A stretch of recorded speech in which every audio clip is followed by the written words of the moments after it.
Well, this video is a little different, a little bit with the cats, but if you have a Honda 1000 generator that's not running properly, got a quick fix for you.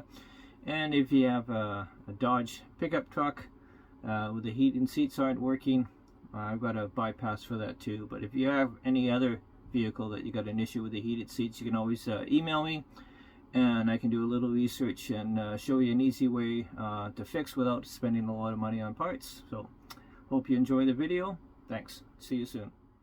Just relaxing after watching the Canucks game. It was very exciting. It was nerve-wracking at the beginning, but really happy that they won in overtime. And the kitty cats are relaxing too.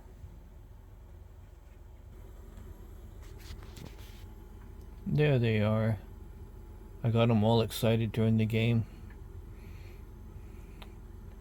Yeah, good thing I wasn't. I was watching it with somebody else in the overtime. Otherwise, these guys would have gone crazy. Last time they scored, I yelled, and they went running through the cat door, and they both tried to go both ways. Oh, did I wake you up, baby? Yeah. Hey, Raven. Yeah, you just want some loving? Okay. Daddy will try not to make so much noise during the hockey games.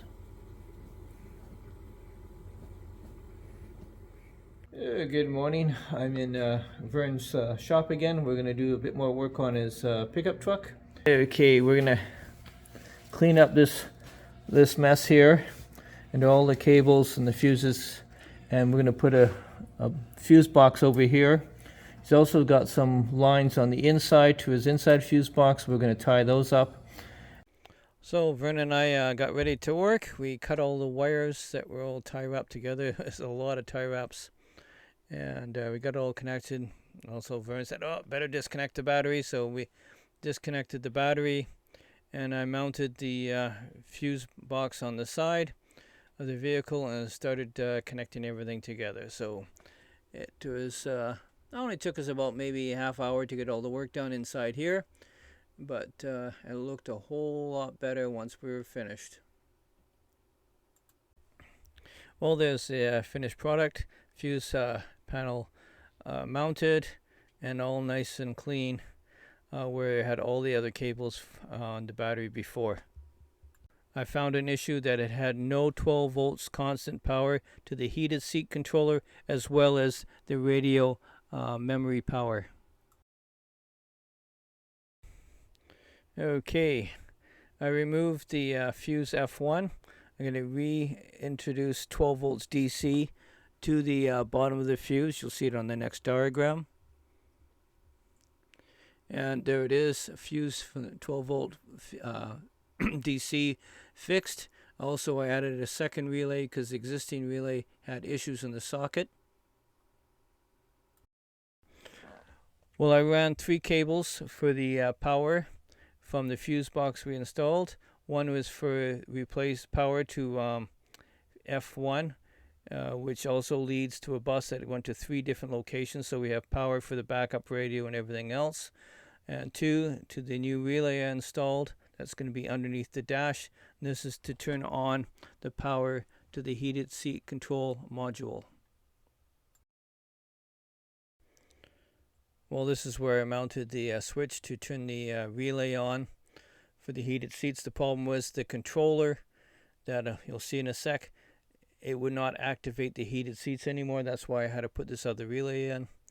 And the controller's underneath the this middle seat itself. These things are about $400, so the repair was a lot cheaper, and it works great.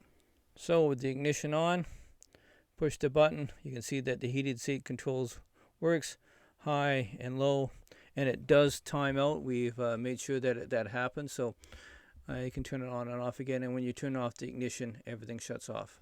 So Vern's Honda EU1000 generator would start with a choke on, but as soon as you took the choke off, it would die in just a few seconds. So decided to take a look, opened it up, and I'll show you what I did.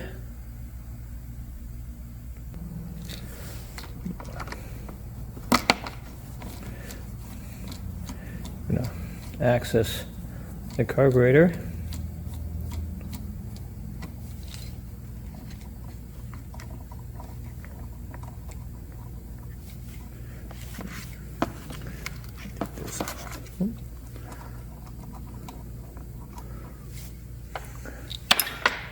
A little hard to do with one hand.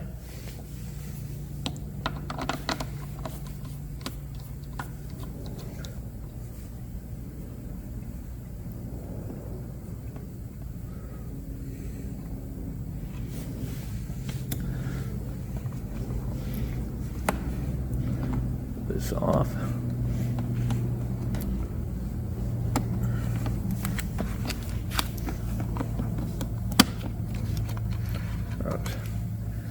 Okay. Inside here is a choke, but inside there's an electronically controlled valve. Inside, I see it's way back in there.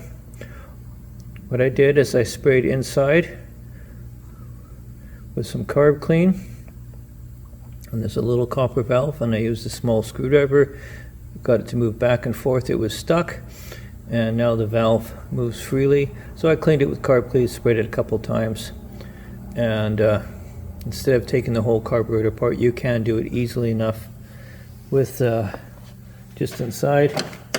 I said, just open it up, moved it with my screwdriver back and forth, and everything was fine.